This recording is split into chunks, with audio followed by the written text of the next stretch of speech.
Muitas vezes nós ficamos angustiados porque queremos servir a Deus, fazer a vontade de Deus, mas nós não fazemos a mínima ideia de qual é o nosso propósito, nem de onde Deus está nos levando.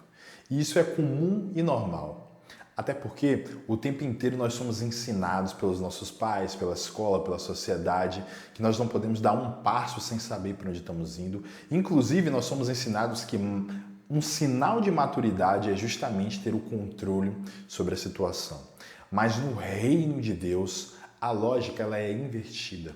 O reino de Deus não é sobre nós termos o controle, mas é sobre nós nos rendermos ao controle daquele que realmente sabe de todas as coisas, seja do nosso ministério, seja da nossa vida no geral. Às vezes, essa necessidade de ter o controle nem vem de pressões externas, mas da nossa própria cobrança. A gente tem essa péssima mania de ficar olhando para a jornada das outras pessoas, comparando o nosso bastidor com o palco de alguém que a gente acha que chegou lá, ou então ficamos obcecados em entender absolutamente tudo para buscar aquele caminho que a gente acha que é mais eficiente. A verdade é que nós odiamos a sensação de não saber.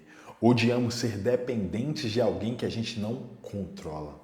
Só que a gente esquece que ser dependente de Deus é justamente aquilo que Ele espera de nós.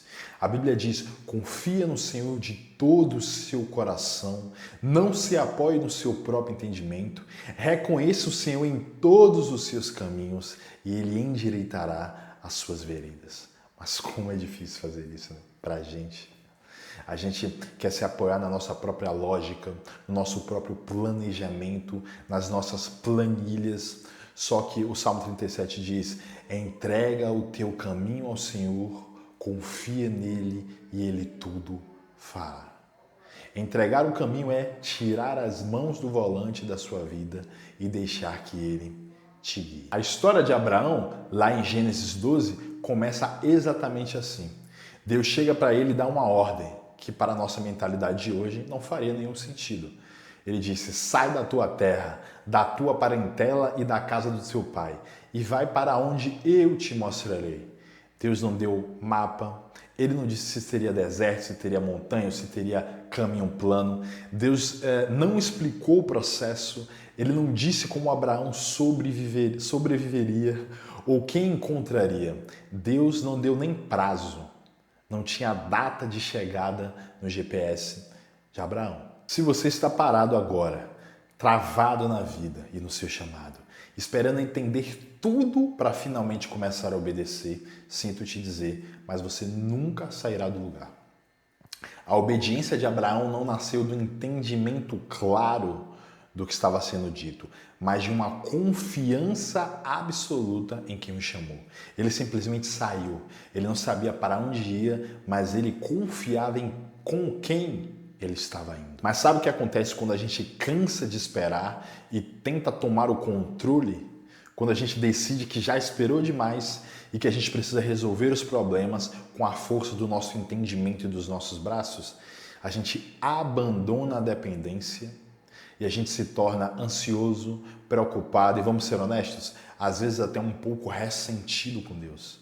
A gente começa a olhar para o céu com cobrança, porque Deus não atendeu o nosso tempo no nosso momento, da nossa forma. E aí a gente comete um erro perigosíssimo, que eu chamo de tentar dar uma ajudinha a Deus. Isso nunca funciona. Se a gente olha para a história de Abraão, a gente vê que ele era gente como a gente mesmo, né? Ele criou, saiu de casa, mas em algum momento a promessa de ter um filho pareceu demorar demais. E o que ele fez? Tentou controlar o tempo e o modo que as coisas deveriam acontecer. Ele ouviu Sara, foi lá, se deitou com Agar, gerou Ismael e lá em Gênesis 16:2 mostra exatamente esse momento em que o plano humano tenta atropelar o plano divino. E olha só o preço que Abraão acabou pagando por tentar controlar o que era a responsabilidade de Deus.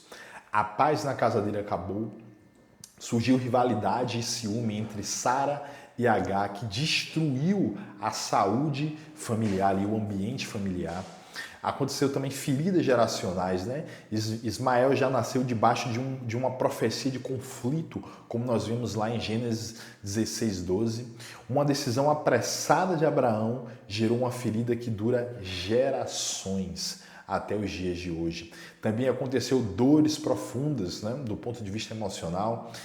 Lá em Gênesis 21, nós vemos Abraão sofrendo profundamente porque ele teve que mandar Agar e Ismael ir embora. Quantos Ismaéis a gente não tem fabricado na nossa vida? Só porque nós não aguentamos a incerteza do caminho. A gente força um namoro que não é para ser, às vezes entra em um negócio que Deus não mandou, toma decisões desesperadas, assumimos missões que Deus não nos direcionou para fazer. Tudo isso para sentir que nós temos o controle. Mas aí você pode estar se perguntando, beleza, eu faço o que então? O que eu faço nos momentos em que eu realmente não sei para onde eu vou? O que eu tenho que fazer? E a resposta é, estar conectado é muito melhor do que estar no comando. Conectado em quem? Em Cristo. Jesus usa uma metáfora perfeita em João 15. Ele diz assim, que ele é a videira verdadeira e nós somos os ramos. Para pensar, o ramo não tem um GPS. O ramo não fica ansioso tentando descobrir por qual caminho a seiva vai passar ou como o fruto vai brotar.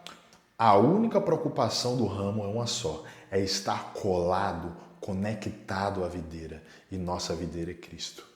Então, em momentos como esse, a nossa única preocupação é permanecer em Cristo Jesus. Quando você para de lutar pelo controle e entende que sua única função real é permanecer conectado a Ele, sendo fiel aos princípios, aos mandamentos, os frutos surgem naturalmente.